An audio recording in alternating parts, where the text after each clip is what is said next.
Let's go at it. Yeah, Yeah. so welcome back to another show. And we're actually re-recording a show that we had done, and I had some technical issues with my computer, so we didn't get the recording.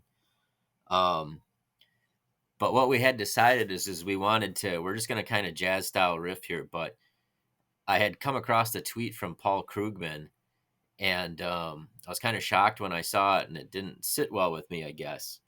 Um, so I guess I can read the tweet, and then we can kind of discuss it. I did jot down a few facts that we can kind of go over and try to reconcile them with Paul's tweet. But so Paul Krugman is an economist. I don't know if you want to say Yeah. anything about him, Phil. You would know a lot more about him than I do. But he's a Nobel Prize winning economist from I think Yeah. Yale or something. Well, Um, he's typical but of the new Democratic Party, and he would be an economist who would like the Clintons very much, and he, generally speaking, is a spend a lot to sustain consumption kind of a guy, and he is basically it's strange because he came up with this tweet which he wishes he didn't put his name on, which said inflation doesn't hurt poor people, and he said it's something in relationship between debtors and creditors, and in a sense, uh, if you owe money and you have inflation, then of course you'll pay back with cheaper dollars than you would have borrowed. But it he's they're faced with a crisis now because inflation has hit, and I would almost add it to another one of my uh, covert existential threats to our way of life now. I mean, that's a pretty big jump for me. But I watched a symposium with Krugman and some of the other economists, and it was really strange because a contemporary left wing economist now would would rely on a lot of modeling, and would put his discussion in kind of an inaccessible jargon kind of a language, and say that model was the best approximation we have of of reality. Now, there's another group of economists which you probably belong to, Brock. They're called Austrian economists, and their idea is that the market is simply too vast to map or really predict or control. That it has kind of a will and a power of its own. And actually, John Maynard Keynes said the same sort of thing. In the long run, we can't all concentrate. We can't plan that the market will come out the way we expect. We may unleash uh, forces in such a way that things get reset, reformatted, rebooted. But if they're now saying, well, the people who would say, well, inflation isn't the problem, and now we're suddenly facing what appears to be a kind of serious problem, do they just say, I'm sorry, we were wrong? I mean, I guess maybe we couldn't model this after all. Oops, sorry about that. And yet people have made life shaping decisions. I can think of the best typical family I can think of now, a middle class family.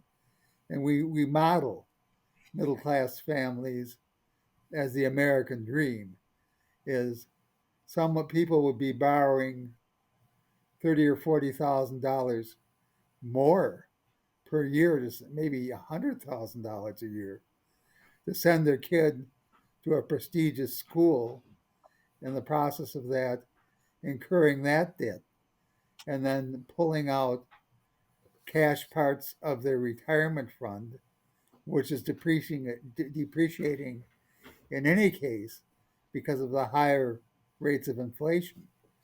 Now, I know you had something to say about banks and the Federal Reserve and the money printing machine.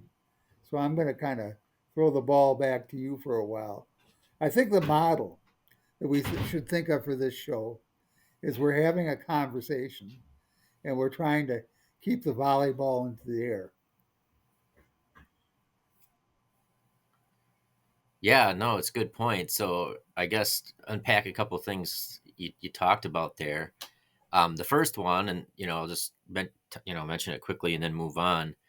But your idea of whether the study of economics, like economics itself, like the market as a whole, is so complex that you can think of it as somewhat computationally irreducible. And so the question comes to me then is is it disingenuous when people try to apply like what some people would see as high level mathematics to a discipline that can't necessarily be solved or cannot be reproduced? So like in the hard sciences, if you come up with a mathematical theory, there's other people that can check it. Or like in chemistry or physics, you can try to reproduce the results in the lab. But in economics, you have something that's so complex and it's constantly changing and evolving that you can't necessarily reproduce any theories, or so the question is if you use like high level mathematics, like even lower level mathematics like calculus, you're just basically doing fancy ways of coming up with approximations. But what are you approximating? Like, so if something is so complex, you try to come up with ways to break it down into chunks and approximate the chunks, and then kind of use all the like approximations to kind of arrive at a conclusion, which may or may not be valid, but you hope that it is. The question is when when a discipline tries to use high level math, and if it can't actually solve anything, is that is that for show? Is it disingenuous? What is it? I don't know enough about it, but I'll just kind of leave it at that, because that's one thing that has struck me. Like if you kind of would wade into the journals, and behind all the hand waving of the fancy mathematics, is there anything actually behind it? Behind the emerald curtain. Because if there isn't, then you can just use fancy math to support any stance you want, and that can change with time, depending what the political party wants you to say if you're co-opted by one. Um, but I'll try to avoid going on a big rant, because that's not I guess the point of the show. But so that's one thing to off of what you said, which would be maybe interesting to look into at some point.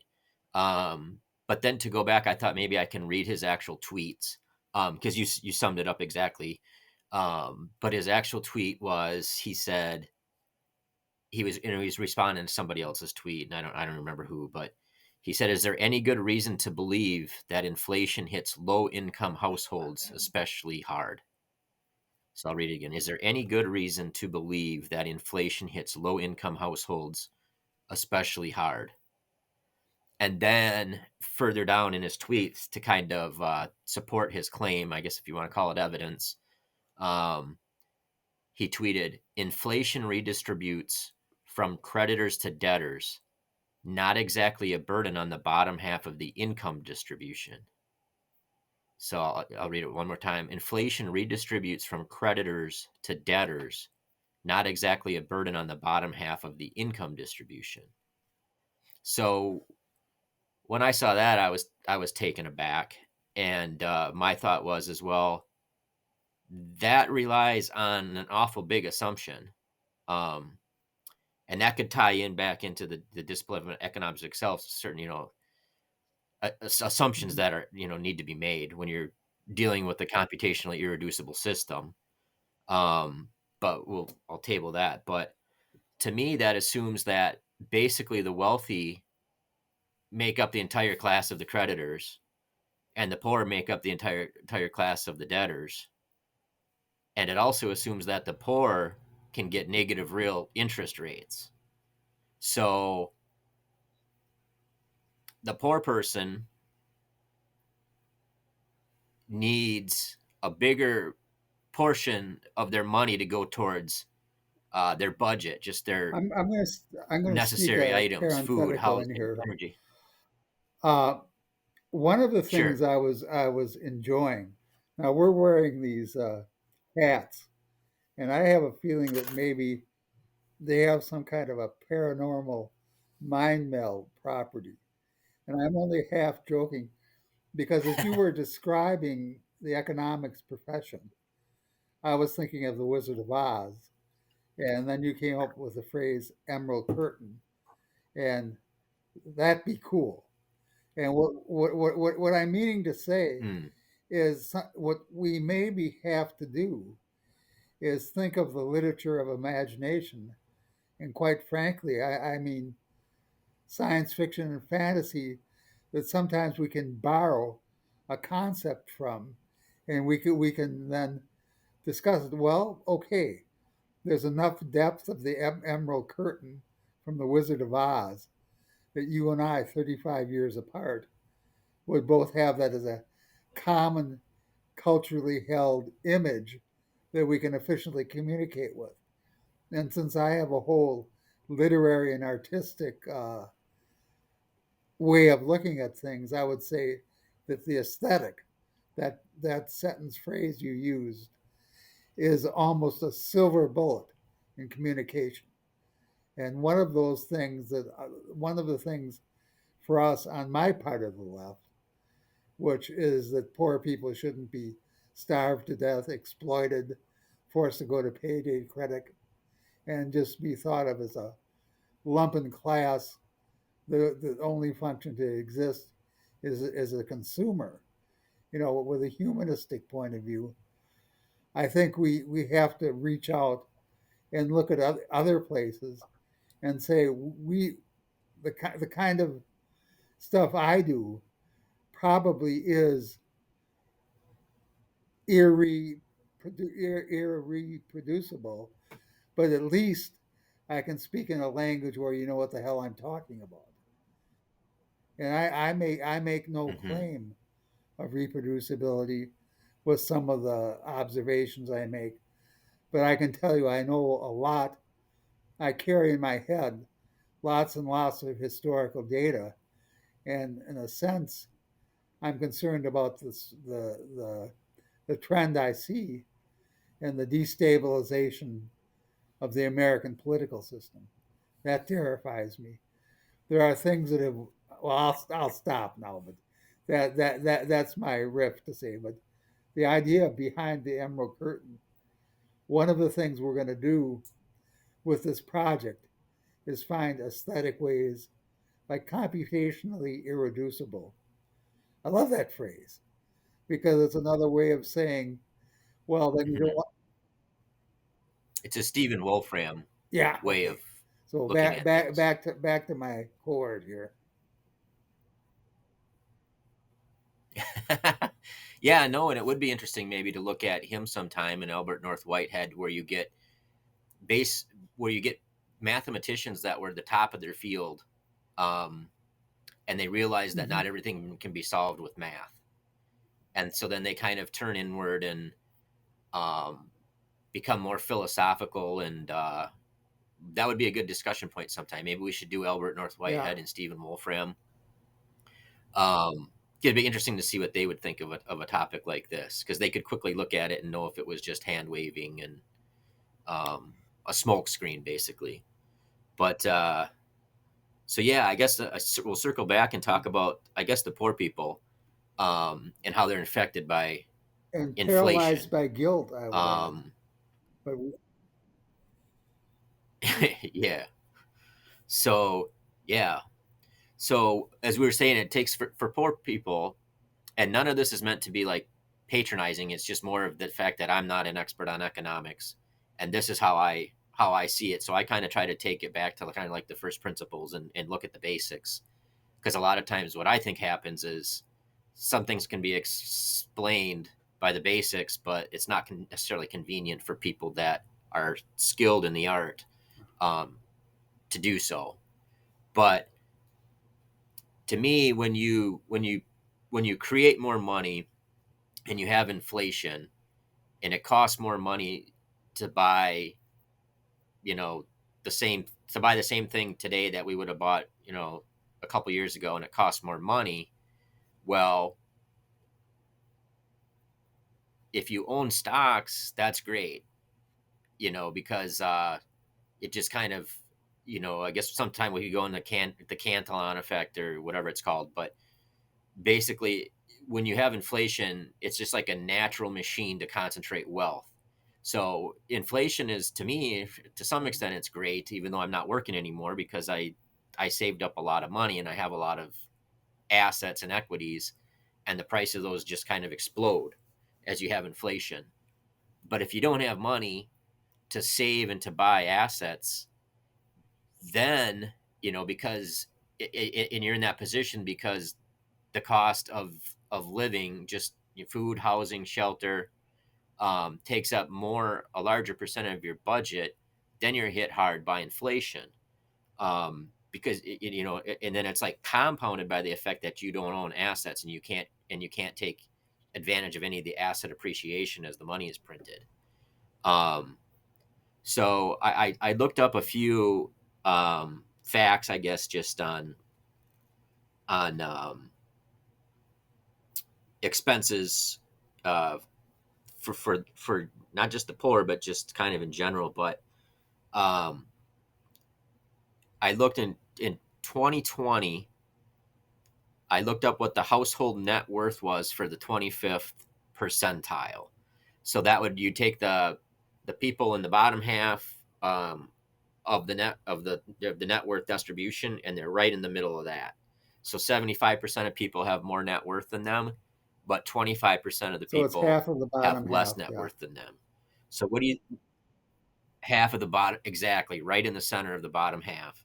What do you think that number is? Like, if their net worth, and that includes equity that they have in their house, you know, um, everything put together. You take all their assets and subtract their liabilities for their entire household. So if it's a couple, it's for both of them combined. Um, what do you think that is at I'll the say what I 25th think it is, and percentile? I'll say why. I think it I think it might be Sure. 50K, because those who owned homes would find that asset appreciating. But on the other hand, even though that asset is appreciating, since property tax is a inequitable way of it's an inequitable tax in inexa, inexa, I'm I'll, I'll get it. It's a non-progressive tax. So so poor people pay at the same tax rate as rich people do on property tax. Now I'm not saying that I'm not arguing to change the tax policy, because I happen to benefit from it to an extent. But I'll say 50K. Yeah. So it's actually $12,000, $12,430. So if we take that as a fact, um,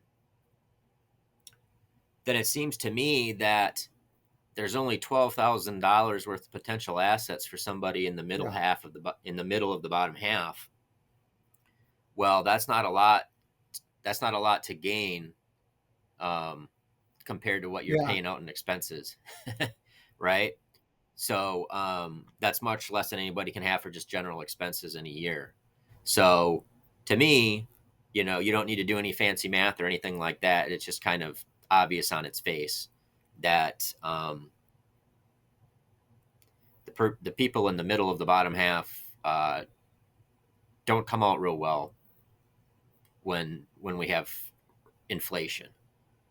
Um, so then I thought, well, I wanted to look, and I found some census data, and what they did is they compared housing costs, um, rents actually, compared it from 1960 to 2014, and they even adjusted it for inflation. So they put them all in current dollars, basically in 2014 dollars.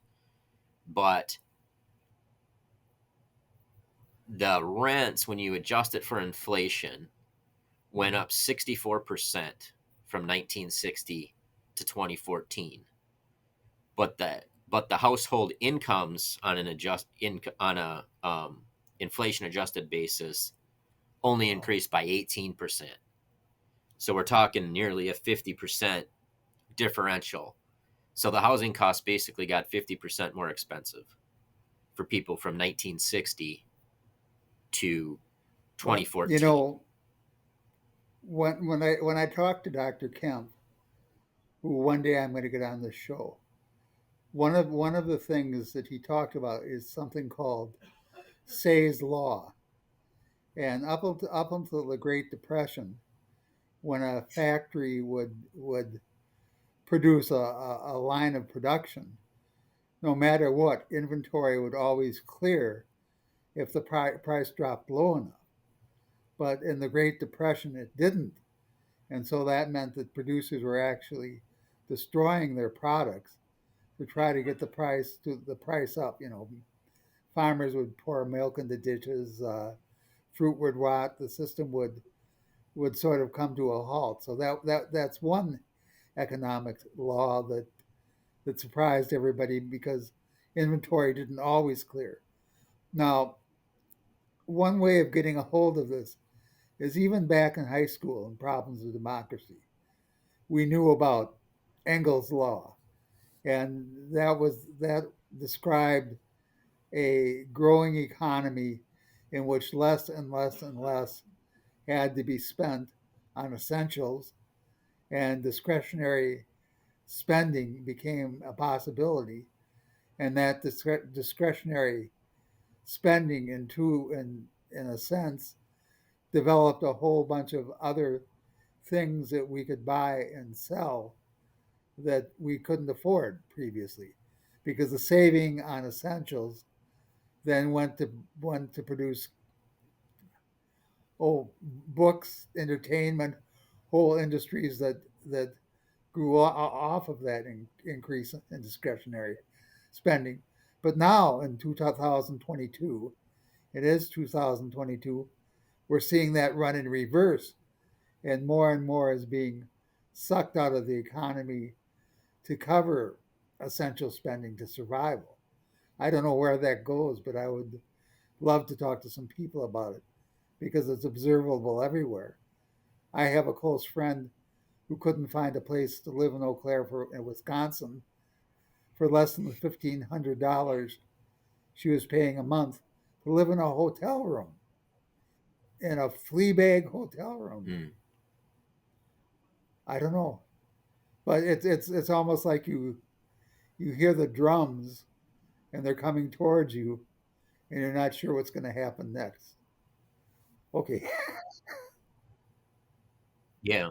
Yeah. No, interesting. Yeah. So I think it's pretty clear that wage growth is not keeping up with living expenses. I mean, housing alone, you've fallen behind 50%.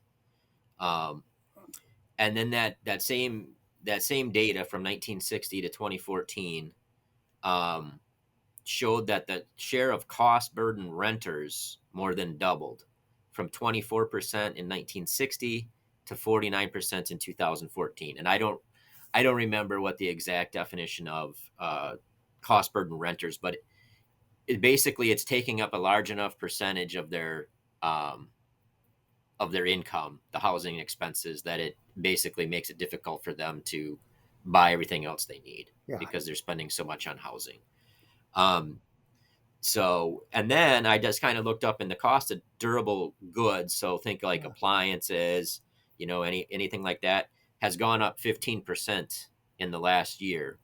And I guess we could, at some point, we could have another show where we discuss how the government calculates the consumer price index, um, and how they've changed the things that are included in the basket of goods that they use to try to estimate, Mhm. the inflation rate for consumers, um, and whether that, it's my guess is it's probably pretty convenient what they choose to put in there and what they substitute out, but that could be for a different discussion.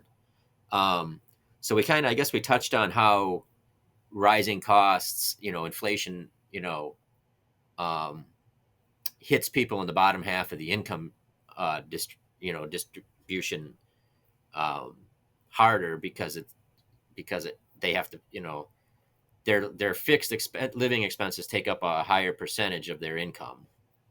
Um, but then I don't think we should let Krugman off the hook for the second statement that he did. That was kind of like his tweet that he put out there to kind of support his claim, and that was the one where he said inflation redistributes from creditors to debtors, not exactly a burden on the bottom half of the income distribution.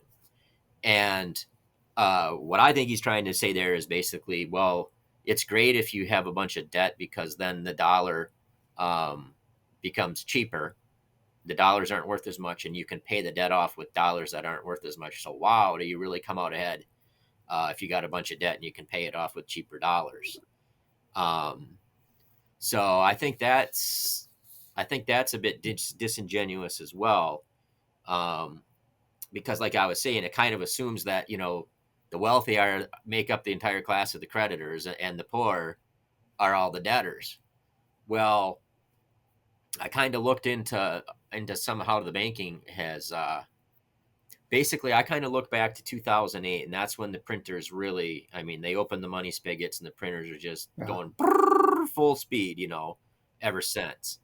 And that was kind of like I see that as kind of like day zero of this, even though it's not, it started when we went off the gold standard. But um, well, who's actually getting the debt, and how is it impacting them? So I said, well, let me look up and see if I can figure out, um, if this statement is true. And what I found when I dug into it a bit is that billionaires tend to get loans at less than 1% interest rates. And they do that by offering up as collateral the equities that they have, whether it be stocks, fine art, that has gone up in value, up and up and up as money is printed more and more and more, and you get inflation of these assets that the wealthy hold, and then they can use that as collateral to get really low interest loans. And the banks see that as basically very low risk because they got this collateral. And then they also know, well, hey, if I scratch the back of this billionaire, then they'll take some of the money from, not their money, but they'll be on boards of companies or be CEOs of companies themselves, and they will refer the company to the bank. So, like, I kind of looked, and it looks like Elon Musk uses Hmm. Morgan Stanley as his personal lender when he uses Tesla stock. Um, he could use Tesla stock for collateral, so he could get money, as a loan for practically nothing. And then he just happens to use Morgan Stanley um, as the bank that they used when they offered convertible debt offerings for Tesla. So you can imagine the amount of transaction fees that Morgan Stanley got on that. So Morgan Stanley's happy. They got all this business from Elon Musk. Elon Musk is happy because he can borrow money at a less than 1% interest rate, like very low. And then he doesn't need to sell as much stock, his personal holdings, because he knows the value of the dollars that when he goes to pay it back is going to be worth a lot less, and he's getting such a low interest rate that why sell any of your equity or your assets when you can just borrow it, money at a low rate, and use that for your personal expenses, and just pay it back later, and you'll have to sell less shares of your stock, or less Picasso paintings or whatever. um, so, so that kind of goes against his fundamental argument.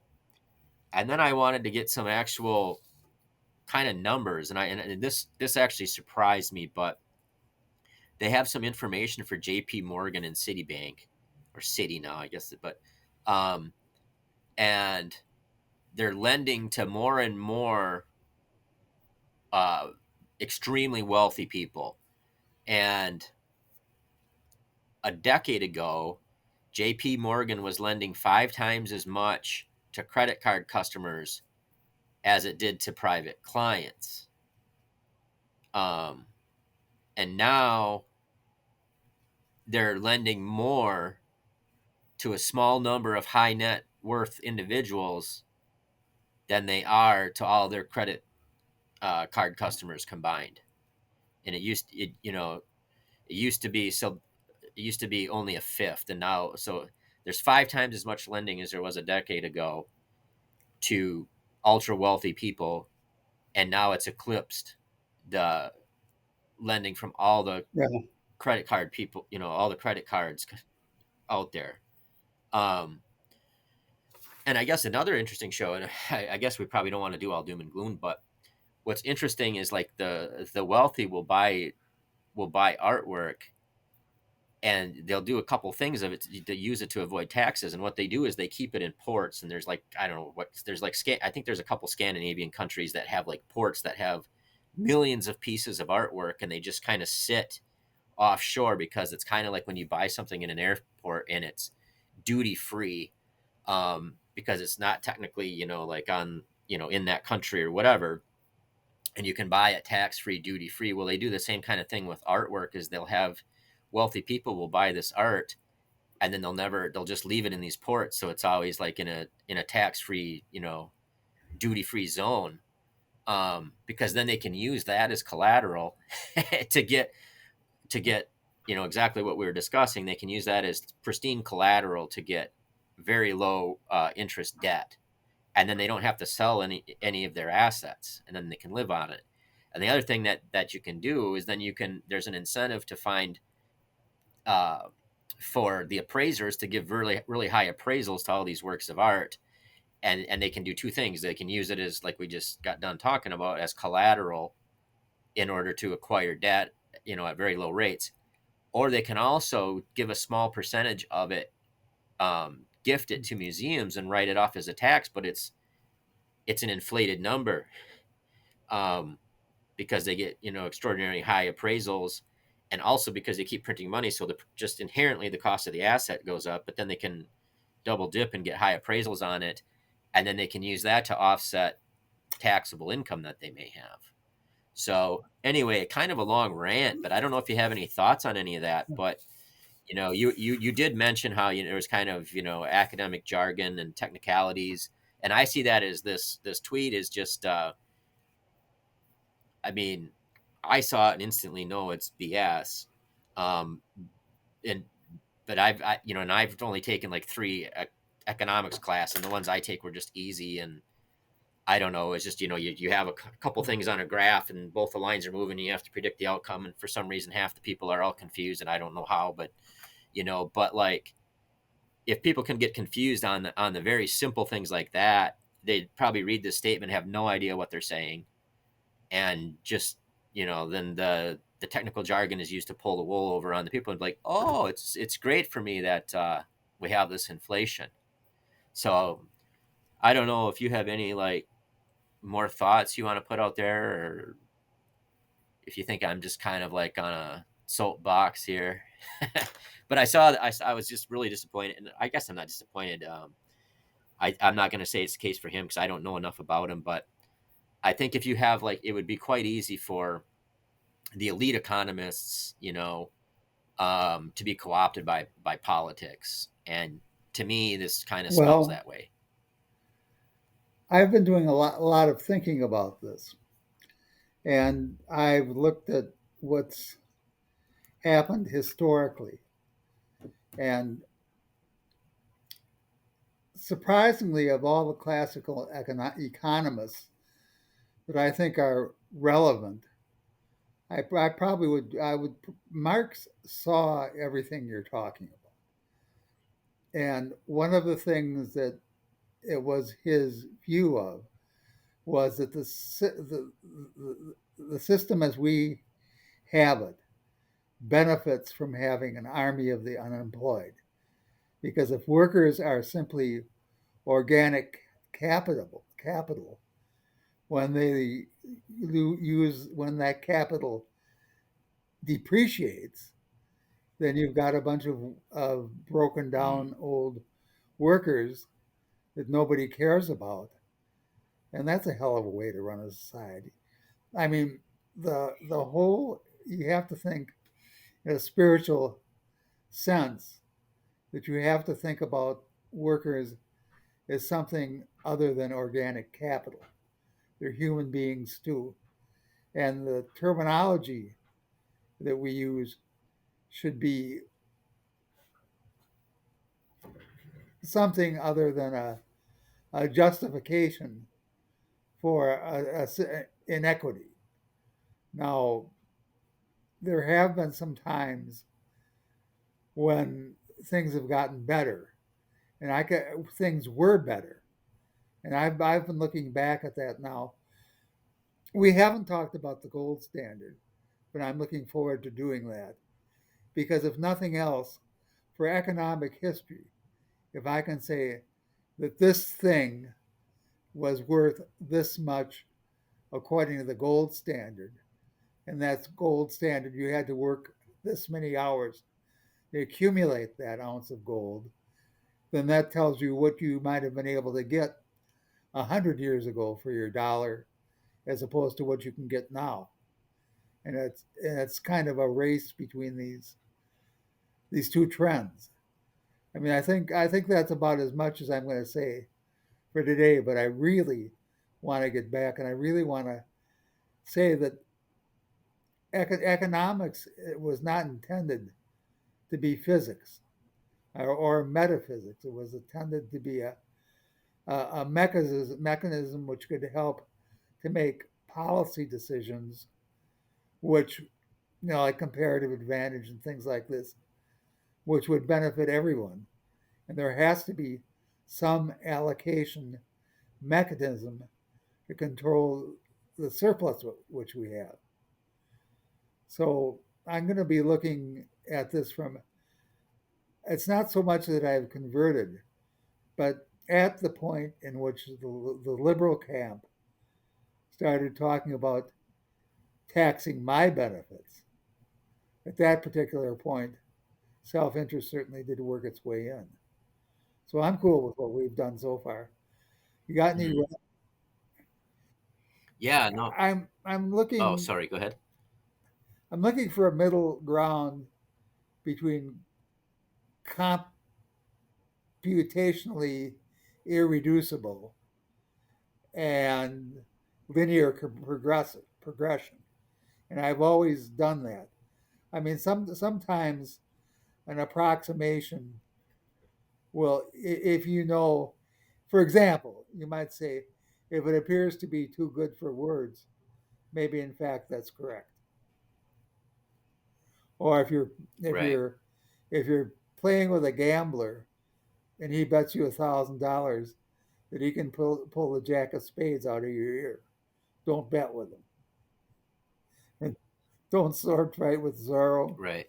And there's something rude that you don't want to do upwind either. But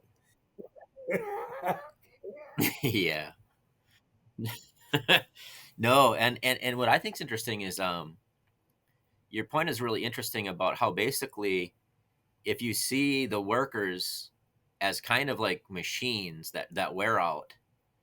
But the interesting thing is like if you had like, and it's been 20 years since I've taken accounting, but if you have a machine that's going to wear out, you have to depreciate that expense, yeah, right? And that goes on yeah. into your accounting for that year. When with your labor, you don't have to depreciate anything. You can just pass that cost on to somebody else. And when the people need surgeries for whatever abuse they've taken in the workforce to their body, then that is like that cost is socialized, right? What, yeah. uh, so that would be an interesting What I'm conversation at liking some point as about, well, I think. and I'm not going to apologize for it. if there's what I think there is in this show, and I've enjoyed doing it a lot, especially the Emerald Curtain, we have devices which can turn the speech we've had now into text. Now, in that sense, we have Hmm. computer power, uh, just unbelievably cheap, and we can and I guess the best thing I want to say is we might as well use it for humanistic purposes if we can. So Hmm. I'm not gonna, Yeah, we'll have to have some real positive shows too, so we don't look like a couple of old grumps. But it is kind of interesting, like just we'll we'll leave it at that. We won't litigate his tweet anymore. But but it's just kind of interesting to just kind of take a look at something that from somebody who is a Nobel Prize winner, and when you know a, a pleb like myself can look at it and be like, doesn't make sense to me. Um, it's quite interesting. It's worth just scratching the surface on it and looking into. So, what well, do you think? Should we again, end the the show there, persistent Phil? image And in my mind is the symposium that I saw where these I don't know where Krugman and the other contributors, as I say, were sounding like Austrian economists, saying, well, maybe we were wrong about the model, or maybe the model is only good for such and such a time. Well, sorry, we were wrong is is not enough. Something needs to be done. And Lemon had a very famous book about that, mhm. but we won't go into that for now. So I think we're okay for now, and I'm really glad we did this. Well, let's Yeah, it was fun. I'll like look. I have sign hair. off. Yeah. Until next time. Oh wow. Okay.